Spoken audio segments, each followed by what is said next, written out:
Hello friends, आज के इस वीडियो में मैं आपको बहुत ही एक अच्छा अपडेट बताने वाला हूँ जो कि सीबीएसई बोर्ड ने रिलीज़ किया है, ताकि आपका जो परसेंटेज से लेकर या परसेंटेज कैलकुलेशन से लेकर जो उससे रिलेटेड एक बहुत ही अच्छा अपडेट आया है, जो कि मैं आपको खुद डायरेक्ट ऑफिशियल वेबसाइट पर जाकर बताऊंगा। तो सबसे पहले आपको सीबीएसई सर्च करना है गूगल में जाके। तो आप जैसे ही सीबीएसई सर्च करोगे बच्चों, तो आपको पता है कि अपन को इस फर्स्ट लिंक पर क्लिक करना होगा। तो जैसे हम फर्स्ट लिंक पर क्लिक करेंगे तो हमारे पास ये सीबीएसई की मेन वेबसाइट जो है ओपन होगी बच्चों। और जो वो अपडेट है वो आपके लिए क्लास 10th और क्लास 12th बोर्ड एग्जाम्स के लिए काफ़ी ज़्यादा इंपॉर्टेंट होने वाला है।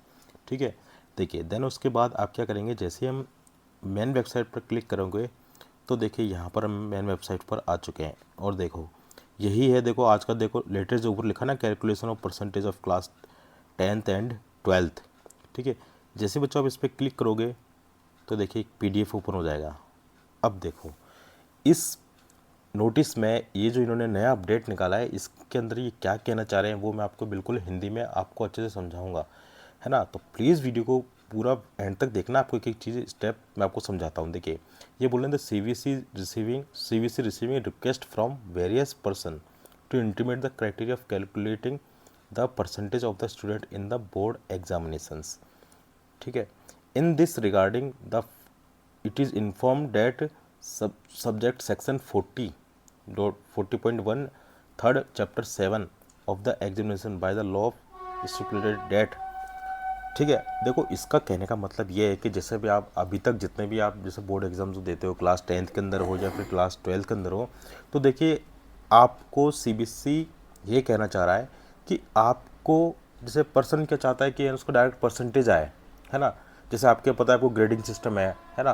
तो क्लास 10th हो चाहे क्लास 12th हो, आपको सीबीएसई परसेंटेज कैलकुलेशन करके नहीं देगा और ना ही वो चाहता है कि कैलकुलेट करे वो आप।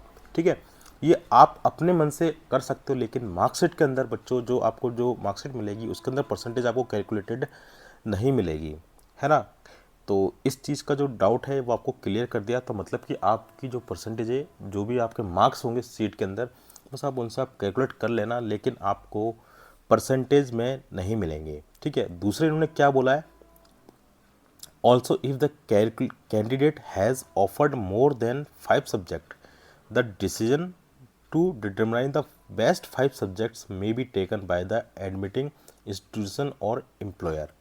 मतलब कि देखो आपको पता है कि आप क्या करते हो, एक एडिशनल सब्जेक्ट ले लेते हो। तो जैसे एडिशनल सब्जेक्ट मिलाकर आपके जो 5 सब्जेक्ट होते हैं वो भैया 6 हो जाते हैं। ठीक है, अगर आप किसी भी इंस्टीट्यूशन के अंदर या इंजीनियरिंग के अंदर जाए, किसी एम्स कॉलेज के अंदर, किसी भी कॉलेज के अंदर, या फिर किसी भी अगर आप जॉब कर रहे हो, तो वहाँ पर आपसे अगर परसेंटेज का डिटरमाइन किया जाए तो वो क्या है, वो अपने अकॉर्डिंग लेंगे। उसमें सीबीएसई का कोई रोल नहीं होगा, वो जैसा चाहें वैसा ले सकते हैं। जैसे कि अगर आपके वो टॉप 6, जैसे आपका 6 सब्जेक्ट है तो 6 में से वो टॉप 5 अगर उनको चाहिए, टॉप 5 ही चाहिए। जैसे पीसीएम चाहिए, अगर किसी को इंजीनियरिंग करने के लिए पीसीएम चाहिए होता है इंजीनियरिंग के अंदर, कॉलेज के अंदर, तो उनको पीसीएम से मतलब है। ठीक है, तो बाकी उनसे मतलब नहीं है, तो वो उनको उसके अंदर परसेंटेज कैलकुलेट उसके अकॉर्डिंग वो अपने हिसाब से कर सकते हैं। लेकिन सीबीएसई का ऐसा कोई भी रूल नहीं है कि आप इतने परसेंटेज होने पर ही आप किसी अच्छे इंस्टीट्यूशन के अंदर या फिर अच्छे एम्प्लॉय की जॉब मिल सके आपको, ऐसा कोई भी वो मतलब नहीं है इस चीज़ का। इस चीज़ का सीधे से मतलब ये है, अगर आपके टॉप 5 से, तो आपके टॉप 5 सब्जेक्ट में से जो भी बेस्ट सब्जेक्ट होंगे, है ना, उनमें से वो डिटरमाइन कर लेंगे। Further it is inform that the board does not calculate declared inform percentage of marks.